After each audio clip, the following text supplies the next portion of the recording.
is a withdrawal phenomena. Slurred speech hai. All of these are, they become very agitated, irritable at that time. मगर जब उसमें होंगे, withdrawal में होंगे तो बहुत sedated होंगे.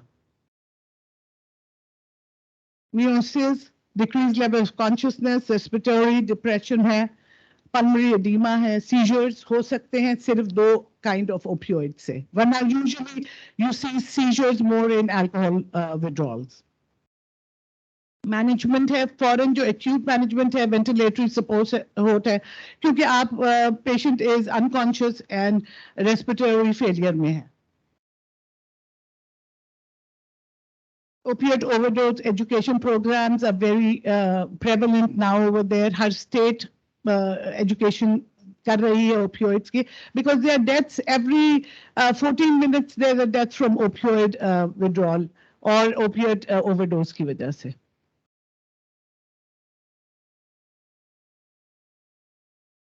ये pitfalls हैं जो कि opioid analgesics के हैं.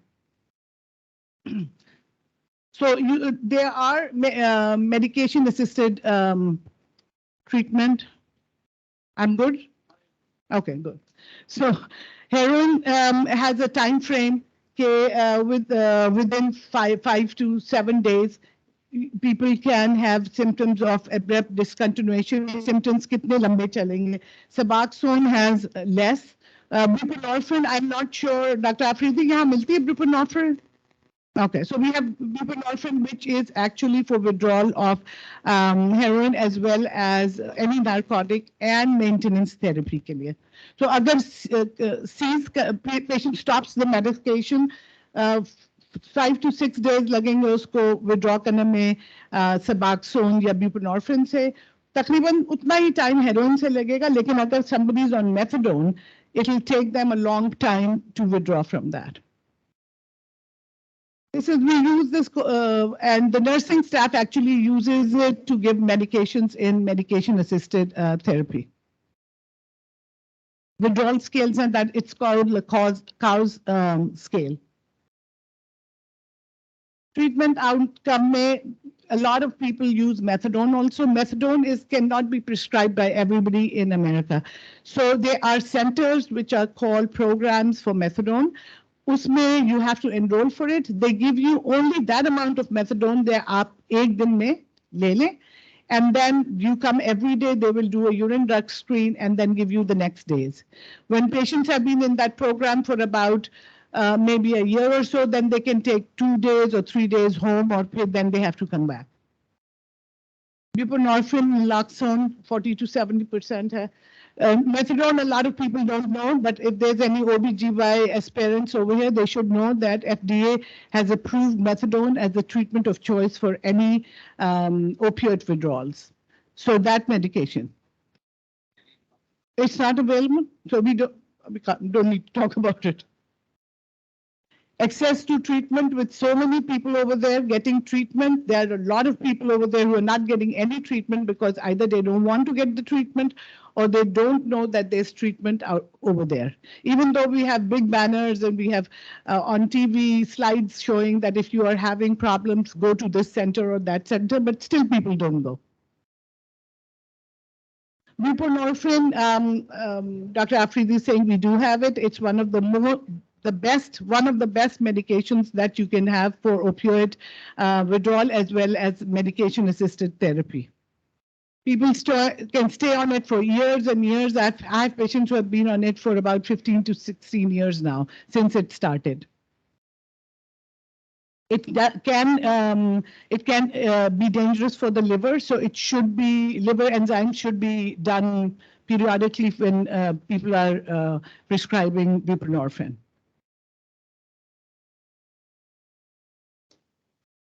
There are a lot of different kinds of buprenorphines that are given.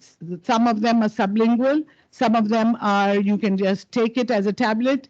One of the most successful one is implants. They do 6-month implants, and patient cannot actually take heroin because it's an agonist and partial agonist. So it will work on the receptors such that if you even take heroin, it won't affect them. So the implants are really good. Sublocade is a kind of subcutaneous shot that is valid for a month. So those are good. If people are not taking the by mouth medicine, we do the implants as well as once a month shot. Induction is, I think, that is more associated with people who are managing it, how to start the buprenorphine. I don't think so. For your purposes, you would need that. But remember, for ECFMG exams, USMLE exams, actually ECFMG is long gone, but for USMLE exams, they will have questions regarding addiction. So be sure that you know about heroin because that's what's prevalent over there right now. Know your buprenorphine, know your methadone because they do have methadone. Another new medicine that is here, I'm not sure, Dr. Afridi, do we have naltrexone here? Okay, naltrexone is a medication called Rivia, and naltrexone, it was initially used for alcohol withdrawal as well as maintenance of alcohol abstinence. They used it with the opioid receptors and saw that you can use it for opioids also. So now we have a third medicine called naltrexone other than methadone and Suboxone. And it also comes in once a month shot. So people who are not compliant with the treatment, we do give them once a month shot so they can't use heroin or opioids. That's the one. Methadone, we don't have it, but know your methadone if you are giving your USMLE exams. The big side effect with methadone is always remember that it has QTC prolongation. So when a patient's on methadone, people should be doing EKGs, periodic EKGs, so that you know there's no QTC prolongation. So the basic of every treatment is treatment plans, comprehensive treatment, community reach out programs should be there.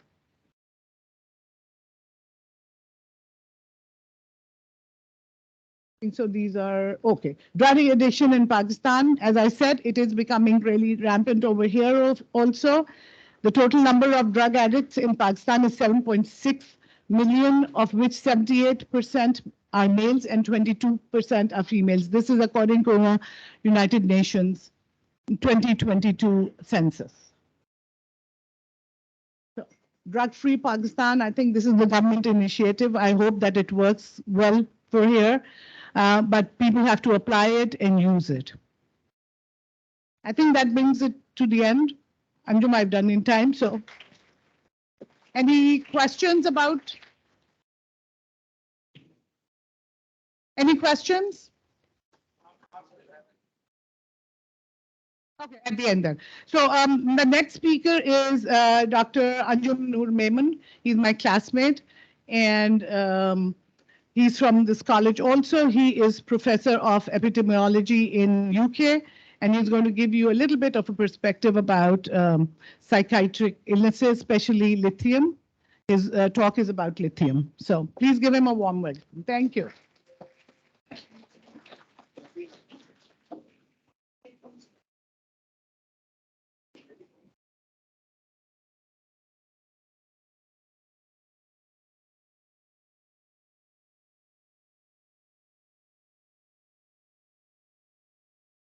Assalamu alaikum, good afternoon. Changing the flavor from therapeutic psychiatry to psychiatric epidemiology at the population level, not at the individual level of a patient. This is a work that I did in UK. It's a meta-analysis and systematic review of all global studies trying to test the hypotheses that we know that there's a very small amount of lithium and other minerals and elements present in our normal drinking water. And what we did was, we did this study in UK ourselves, as well as we used data from other studies done in other parts of the world. So we took normal water sample, like we have the water bottles here, the water that is coming in the tap in in washrooms and other kitchens and other areas, and we measured lithium levels in those water samples. So we collected samples from a part of UK, and we tried to correlate the concentration of micro lithium that was available in the water naturally with the suicide mortality. And we consistently showed that higher the lithium in drinking water, lower the suicide mortality. So this is the hypothesis that was developed by us, and we tested it, and we showed it in a meta-analysis that is published in the British Journal of Psychiatry. And it's an open access paper. If you Google my name with lithium, you will get that paper. It's open access. So have a read at that. And so this is a new hypothesis, a new thinking on the benefits of micronutrients in our everyday use of food and vegetables and nuts, what we eat. So this is called food as medicine. So this is not the therapeutic doses of lithium, by the way. These are naturally present lithium levels in water that can improve population health and well-being at the whole population level. So this is what the talk is all about, and I will show you how we did it and what impacts it has at any kind of national or global level. So I'm Anjum Maman. I graduated from Sindh Medical College in 1986. I'm a class fellow of Malia and other colleagues who are sitting here, and we all went after our house jobs. I did a PhD at Oxford in cancer epidemiology and other areas in epidemiology and public health, and now I work in UK. So let's quickly have a look on trends in the prevalence of mental health condition and suicide mortality in the US. We of course know that the prevalence of mental health conditions and national suicide rates are increasing in many countries, including Pakistan and in other countries. And these are some of the numbers of deaths that have been recorded. And we can see the potential here that 93% of people in UK think that suicide can be prevented. So we're not only talking about suicide here, we're talking about self-harm, attempts to suicide, and mental health condition, because mental health conditions like depression and anxiety could predict the future suicide or self-harm actions and activities. And there, of course, there have been lots of data that has been collected through these drug surveys, which shows that suicide ideation, suicide planning, and suicide attempts among young people are increasing. This is a graph that shows you age-adjusted suicide rates in the United States, and you can see how they are increasing in male, females, and the total population. This is John Cade, who was an Australian psychiatrist who was the first one to test therapeutic doses of lithium in a laboratory condition in rats, as well as on human beings for treating manic psychosis and depressive episodes. And this was published, as you can see here, in the Medical Journal of Australia. So he is considered to be the first person to have tested lithium in a lab. And we know that lithium is very widely used in psychiatry for prevention of a number of conditions, including suicide. So it is also called a magic iron. And it's, as I said, it's naturally occurring element and is found in variable amounts in vegetables, grains, spices, and drinking water. Now, the thinking has been that, for example, if we take samples of soil and water in different parts of the country here in Pakistan, and we see where there's a naturally high content of lithium, we can grow vegetables in that water, in those soils, and when people eat them, it gives them a well-being effect. So that is one of the theory as well that we have developed. And so because it is present in trace amounts, it doesn't have the side effects. This is what the nature has provided already an effect. This discussion has been going on for some time, that is lithium a micronutrient? So from biological activity and epidemiological observation to food fortification. Now there has been discussion like when you buy cornflakes, certain vitamins are added into cornflakes. When you buy wholemeal flour, certain elements are added into, like vitamin D and other vitamins are added into this. So the discussion has been that should we add lithium into drinking water as well, especially in certain societies where there is high prevalence of mental health. I will not go through this very quickly because of the time, and I'm holding you on because I think we're running late in the schedule as well. So there are these beneficial effects of lithium which are very well documented.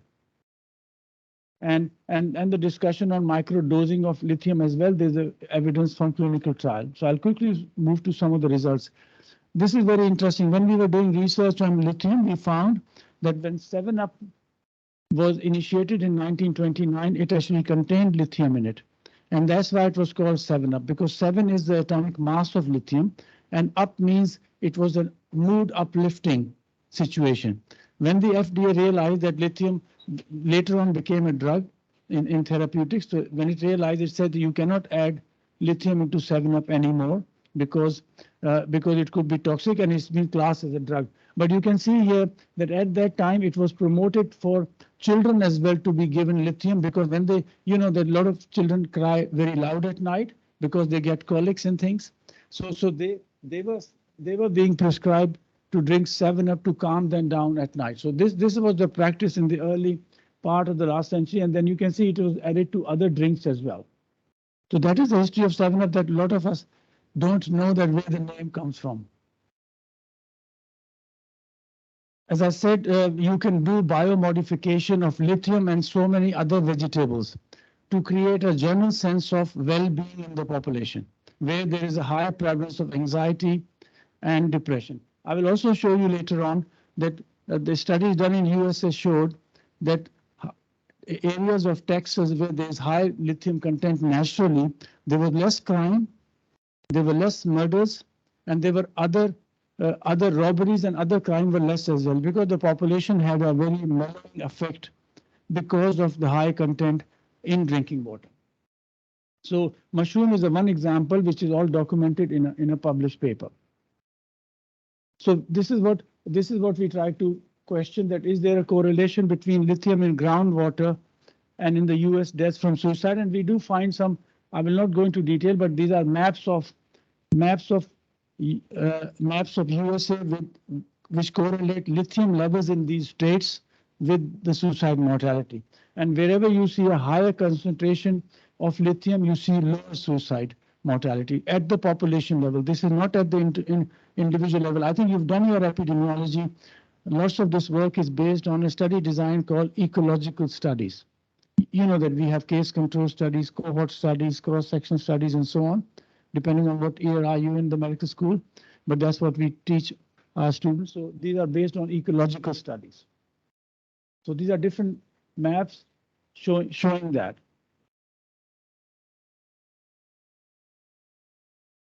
So I will not go into the lecture on ecological studies. I think I will be talking to master students on 7th of March at the Apna Institute of Public Health, and I've got a class with students to discuss this design particularly. So I just want to show you how we can do correlation at the population level. Look at this example. This shows a correlation between daily meal consumption against colon cancer.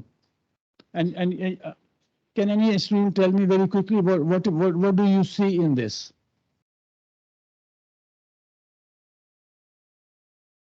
Yes. So you can see here that higher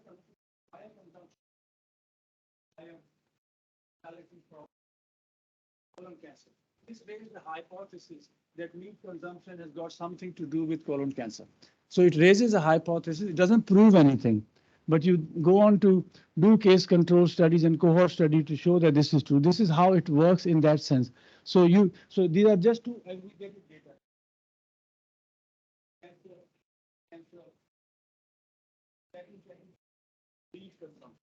You can correlate any kind of two variables, and people have done similar kind of variations for high fat consumption and breast cancer as well. So this was the first study done in the US in Texas, which showed that it had an effect on all these. Suicide and all violence was less in counties in Texas where there was a high naturally occurring lithium in drinking water. This is the paper published in 1990. And this is one of the studies done that was done in Japan, which was a part of Japan where they were iron lithium.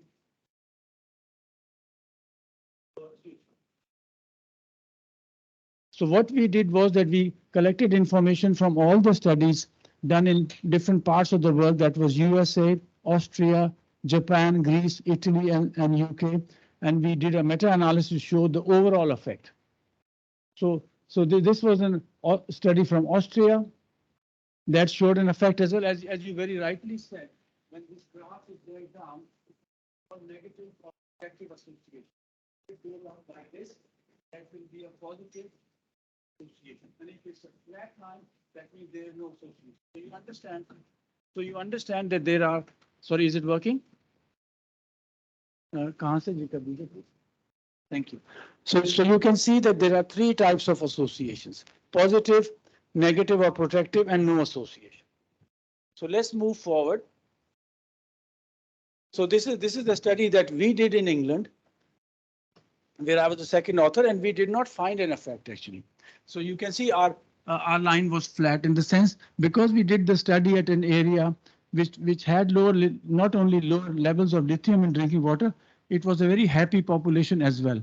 And you know, one of the things in epidemiology is that you're more likely to find an association if you do the study in an area where the risk factor as well as the outcome are more common than other areas. So that's why the studies from Japan and elsewhere have been very positive in that sense. So this is the review that I was talking about. It has got one of the highest all metric scores in British Journal of Psychiatry because it is widely the most popularity of this paper is on Twitter actually. It has been tweeted huge number of times. Has got a very high score because of the public interest in this topic. It may not be very interesting to other areas, but I think the general public is very much interested in this topic. So this is John Cade, and I try to pose like him when we had the study, and we had a press release in the UK, which was published in many newspapers.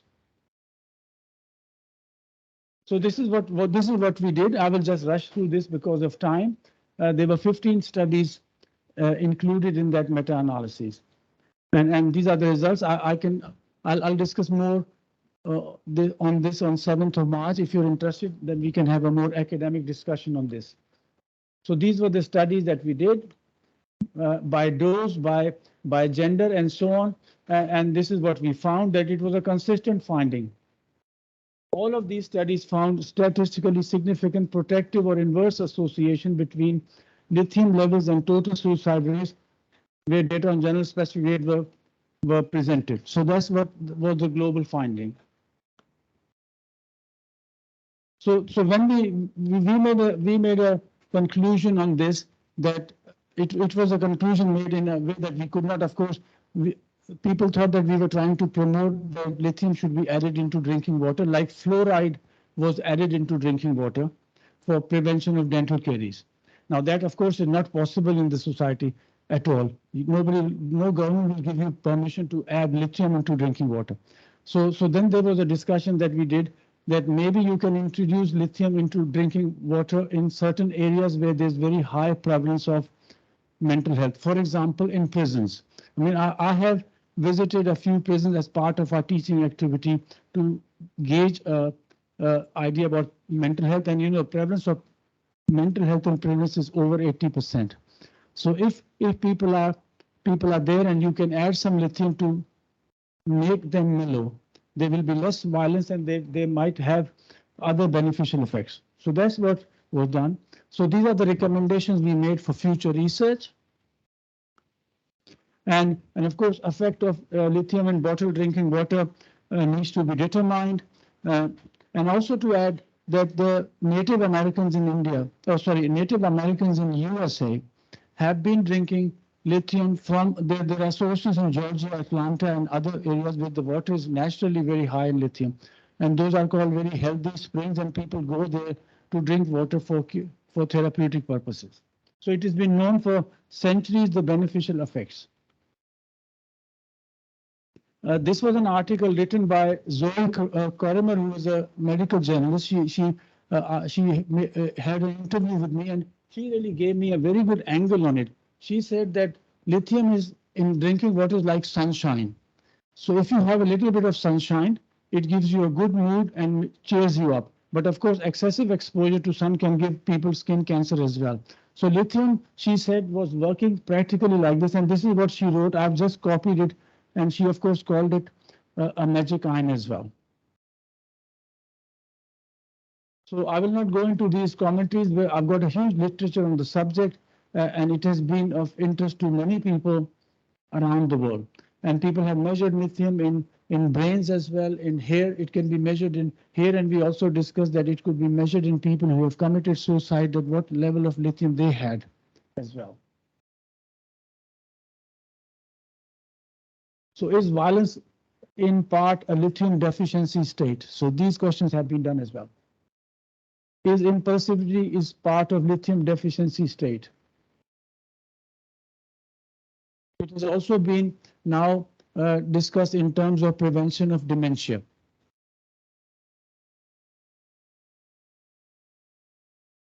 All the issues in adolescents as well, in terms of mental health and anxiety and other issues, have been linked to deficiency in lithium. For Malia as well, low dose lithium impact in addiction treatment setting. Lithium in drinking water and crime rates in Japan. So, and this was the New York Times, where a journalist suggested that should we all take a bit of lithium. So this is an ongoing discussion. Of course, it has got a lot of ethical and other issues as well. So I will end with this. These are all the other resources. And these are just the 10 most greatest public health achievements in the USA. So I will end with that. And thank you very much. And you can find me out to get the information. Thank you.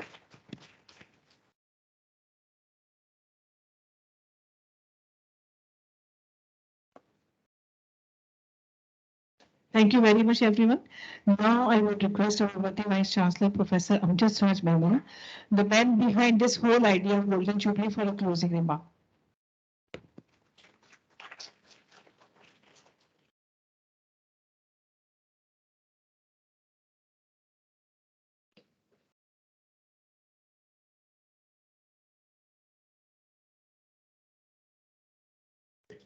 Bismillahirrahmanirrahim. Colleagues, faculty, students, Assalamu alaikum. It's very nice to see some of the friends that I met in America for the first time.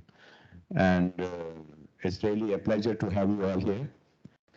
I'm happy that this program is going well. We are learning a lot. The presentation I just heard was really very, very impressive. I know a lot of people who take lithium for psychiatric disorders, but I didn't know that it was present in groundwater and soil. I did not know that, of course, not my subject. Once I was investigating, I'm a colorectal surgeon, so I was investigating the causes of colorectal cancer, and in Taiwan, they had done a study on the water samples in the sewage water and in the drinking water plants, and they found a high concentration of fluoride. Now they were thinking, because it was an addition by the state to prevent dental caries, and these very halogens are basically being targeted for colorectal cancer, that they have an association. And so when I was reading that, somehow it was never highlighted that lithium is also there. I have an acting charge of a university in Leari, and it is very, very high in crime, and I am thinking of putting lithium in all their water tanks already, And recently I have been invited by Dr. Iqbal Afridi and my friend Senator Karim Khwaja, who are very active in mental health issues. And in fact, they have formed an organization So I've been invited to that, and they've done a lot of work in the district Tharparkar, where a lot of young women, I mean, the suicide rate in the province of Sindh is highest in area. And I wonder, I mean, as you were rightly saying that there are studies going on, whether lithium should be added on to drinking water, and 7 Up wali baat to it was a chakka, because I never knew that 7 Up ka naam jo 7 Up kyun hai. But anyway, this is what one never stops learning. And I'm very, very grateful to all of you to have participated in this, and especially those who have come all the way from various countries around the globe. And it was a pleasure hearing all the talks yesterday as well. And I know Dr. Taki has also, he gave us, presented his book for the library of this college that has been sent over to the library. And यहाँ पे मैं आज कुछ friends were sitting in my office, and I was talking about Saudization, which is in Saudi Arabia, a lot of local Saudis are being promoted, and Pakistani and other Indians and the other nationalities are now kind of being restricted from continuing those jobs. जो उनके पास contracts थे, अब they are not being renewed. And now those people are looking for better opportunities, and Pakistan as a university, I'm very hungry looking at the prospects कि कोई भी अगर वहां से कोई ऐसा फारिग हो रहा है, तो I have been offering them good professorial positions here. Now, I was also saying to my friends there that I wish there was some Americanization of the American medical system and the UK में Europeanization of some system. तो आप लोग अगर हमारे पास आ जाते हैं, अंजुम साहब अगर आते हैं, हमारा पब्लिक हेल्थ खाली पड़ा है. You know, there have been a lot of retirements, and for various reasons, AIPH needs people. And we are in the process of induction, and who else could be the best person, you see? So maybe negotiate karenge. We can always negotiate. I was telling them कि cyber knife, I don't know, आप लोगों को ज़्यादातर को पता होगा कि जिन्ना में cyber knife है. जब वो when it was installed, the the mechanics of that is so difficult, and यहाँ पे कोई था ही नहीं ऐसा आदमी जिसने कभी चलाया हो. So there were 2 engineers from Saudi Arabia. They were hired by Dr. Tariq Mahmood, Professor Tariq Mahmood. I'm sure you all know him. And उस वक्त की बात है, आज से कोई 8-10 साल पहले, they were offered a salary of 600,000 rupees. उस वक्त. These were engineers who would run the machine and install the whole thing. Security situation was better now. In the last few years, better होती गई, और उनको financial incentive जब मिला, so they joined, and it's a very good department that is running there. At the university, the syndicate of this university has in the past passed some resolutions whereby special incentives are now allowed for faculty induction, to give them incentives, because यहाँ की जो तनख्वाहों का structure है वो इतना robust नहीं है कि जो खास करके जो बाहर से आएगा वो उसको उसकी expectation you should at least get what you were getting there, you know. And now obviously because of the fluctuations in the dollar and pound rate, we probably are not being able to manage all that, but it should be a reasonable amount. So I leave that topic for future thinking. But you're all welcome to, as adjunct faculty and visiting faculty, आप आके यहाँ पे हमारे बच्चों को पढ़ाएं. मुझे पता है कि कुछ ऐसे सेशंस होते हैं जो कि बहुत ज़्यादा वेल अटेंडेड होते हैं, लेकिन this is a well attended program के आपको इतने सारे लोग आपको सुनने आए हैं. And I am very very grateful, especially to those who have come all the way from around the globe. Thank you very much.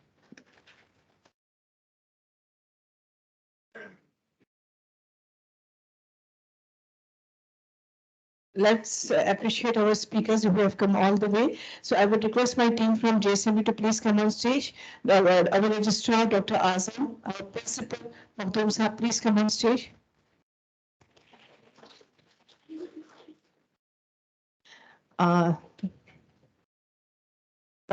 Dr. Mama, the first speaker was Dr. Maman Ashfaq, as he is not there. So I would request Dr. Yunus to please come on stage and receive the token of appreciation on his behalf. Dr. Yunus.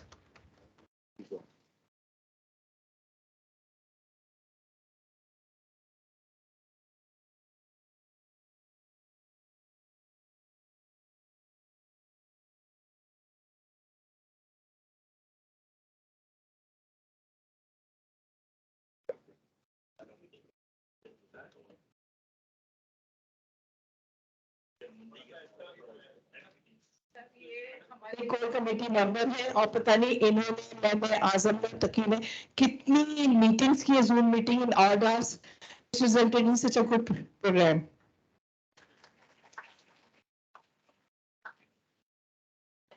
The next is Dr. Rizwan Naeem, and for him I will request Dr. Zafar Ahsan, past president, please come on stage. Dr. Zafar Ahsan.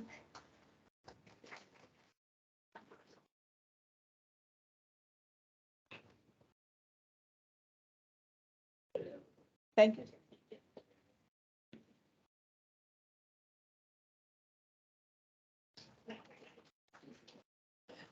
And to receive the token of appreciation for Elizabeth and Graham, I would request our president, Dr. Arif, President JSMU, Dr. Arif, please come on stage and receive the token of appreciation for Elizabeth and Graham, who joined us today in this session.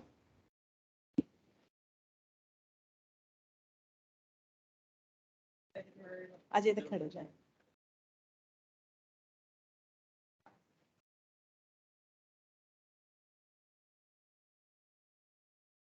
The next speaker is Dr. Hari, our proud Dr. Hari.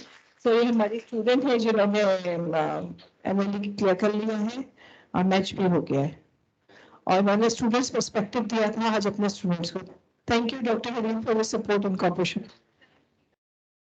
तमाम इसमें हमारी alumni का बहुत support रहा है, specially उसका मुजीब भाई का इनकी तमाम काविशों में इनकी मेंटरिंग मुझे भाई ने की है. For 12 session, our first speaker is Dr. Sunil Kadri, and I would request Dr. Sayyid Azam, Taki Azam to please come on stage and receive the token of appreciation on his behalf.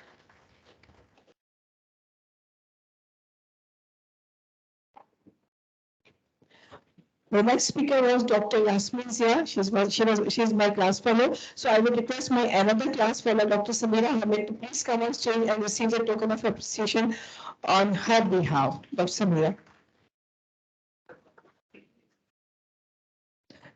Doctor Samira अक्सर हमारे साथ flood camp पे भी काम चलती है और काफी उन्होंने काम किया हमारे साथ.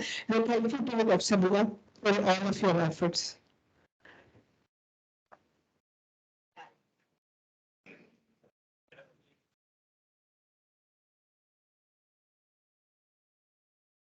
Dr.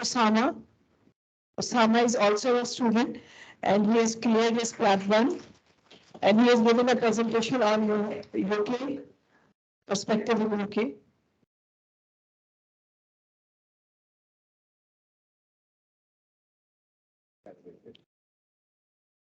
Thank you, Osama.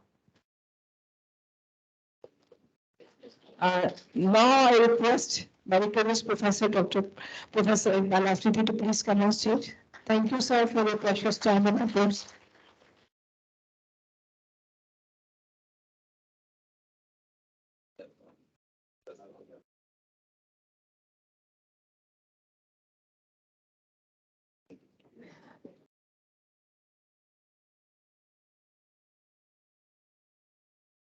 Dr. Mujib Shah.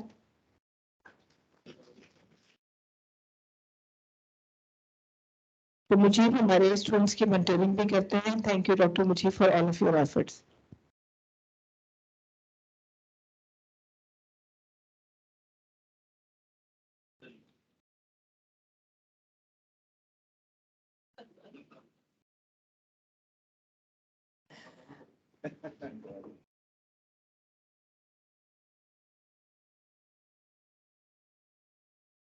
Dr. Malia Ehsan, thank you, Malia, for all of your efforts. She was a past president of JSMU, Anna.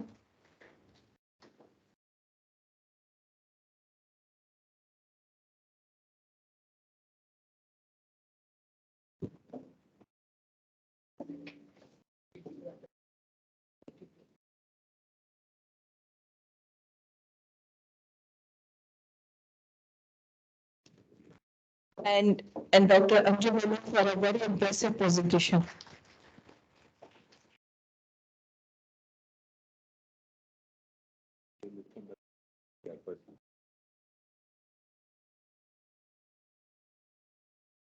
Yeah, so we are looking forward for more impressive presentations from you. बल्कि VC साहब ने तो आपको offer भी दे दी है.